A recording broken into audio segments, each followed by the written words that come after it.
হে WhatsApp guys, আসসালামু আলাইকুম। This is Atik, so welcome to my blog. So আজকে আমি চলে যাব, আমার ফোনে সকালবেলা একটা মেসেজ আসছিল আর কি। তো মেসেজটা চেক করে দেখলাম আমার পাসপোর্ট আইসা পড়ছে, তো ওইটা আনতে যাব।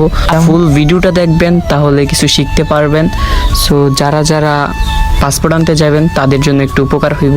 সো প্রথমে আমি বাড়ি থেকে বাইর হয়ে একটা রিক্সা নিলাম। তো ভাবলাম সবাইকে একটু বুঝিয়ে দেই, মানে বোঝানো তো বড় বিষয় না, দেখাই যে কিভাবে আনতে হবে পাসপোর্ট, কি করতে হবে না করতে হবে, মানে এইসব সব কিছুই নিয়ে এই ভিডিওটা। তো এখন আমি যাব আমাদের ইটাখোলা মোড়ে। তো এটা আমাদের খুব জনপ্রিয় একটা বাজার, তো এখান থেকে আমরা বাজার করি। তো এই মোড়টা খুব জনপ্রিয় মোড়। এই মোড় হয়ে তারপর সিলেট মহাশয়ে ঢুকতে হবে। তো এখানে যাইয়া তারপর আমি বাসে উঠবো। তো এই হলো আমাদের ইটাখোলা মোড়। তো দেখা রাখেন, সবাই চিন্না রাখেন, খুব জনপ্রিয় একটা জায়গা। তো এখন আমি বাসে উঠবো। তো বাসে ওঠার পরে নিজের খুব অসহায় লাগতেছে। পাশে একটা মায়া উঠছিল, কিন্তু মায়াটা আমার দিকে চায় না। জানি না চায় না কে লিগা, তো মনে হয় মানে লজ্জা পাইছে, তাই এর জন্য চায় না। তো এই বাসে গল্প করতে করতে আইসা পড়লাম পাসপোর্ট অফিসে। তো এই হলো আমাদের পাসপোর্ট অফিস নরসিংদী। তো এখানে আমি বাস মানে রাস্তাটা পাস করব, তারপরে আমি ভিতরে ঢুকবো। তো গাইস, রাস্তাটা পাস করলাম, তো এখন ভিতরে ঢুকলাম। দেখেন এই হলো পাসপোর্ট অফিস আমার পিছনে, তো দেখলেন। তো এখন আমি এটা ভিতরে ঢুকবো।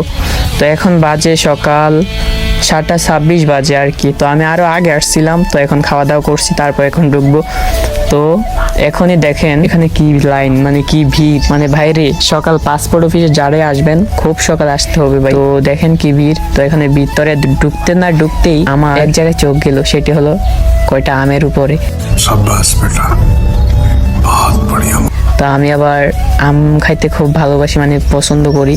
কয়েক ঘন্টা তাকিয়ে থাকলাম, কিন্তু কাজ হলো না, কারণ এখান থেকে যদি আম ছিঁড়ি বা পারি তাইলে তো আমারে মামলা দিয়ে দিব রে ভাই।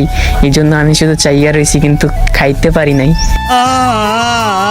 তাই যাই হোক, মজা করলাম একটু। আম দেখতে দেখতে আমার টোকেন নাম্বার চলে আসলো। তো এখন আমি তো আর একটু দেখাই যে মানুষ কতটুকু আছে এখানে। দেখেন ভাই, সকাল হতেই এখানে মানুষের ভিড়। তো এখন আমার টোকেন নাম্বার চলে আসছে। এখন আমি একটু চেষ্টা করব, দেখি জোরাজুরি করে একটু ভিতরে ঢুকতে পারি। बात है सर, क्या बात है सर, क्या बात, ये बात है। अरे सर ভাই রে ভাই, দালালের হাতে যদি দেন তাহলে আপনার জীবনটা তেজপাতা হয়ে যাবে গা। তো নিজে নিজে যতটুকু পারেন এতটুকু করবেন। এখানে আমি দাঁড়াইলাম, তো এখানে গেটের ভিতরে দিতেছে না ঢুকতে, কারণ আমার সিরিয়াল এখনো আসে নাই। অনেকক্ষণ পরে আমার ভিতরে ঢুকাইলো, তো এখানে বসায় রাখলো। তো দেখেন এখন কি বলে। তো আমার নাম বলবে, তারপর আমার যাইতে হইব আর কি। তো এখানে একটু পর আমার নাম বলবে আর কি। ওরা আমার কাগজপত্র জমা নিছে সব। তো এখন আমার নামটা ডাক দিবে।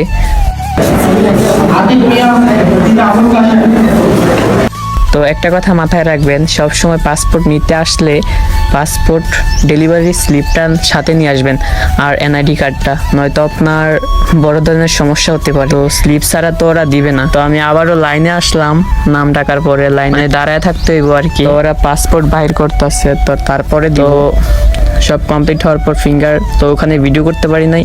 তো এখন আমার হাতে পাসপোর্টটা আইসা বসে, দেখেন গাইস। তো আপনাদের দোয়া এতটুকু। তো ভিডিওটা সবাই একটু লাইক কমেন্ট শেয়ার করে দিবেন। তো এখন আমি বাড়িতে চলে যাব। যদি ভিডিওটা ভালো লেগে থাকে অবশ্যই লাইক কমেন্ট করে পাশে থাকবেন, আর এমন নিত্য নতুন ভিডিও পেতে আমার চ্যানেলটাকে সাবস্ক্রাইব করে পাশে থাকবেন। আর অনেকে আমার ফেসবুক আইডির নাম জানতে চাইছেন ভাই।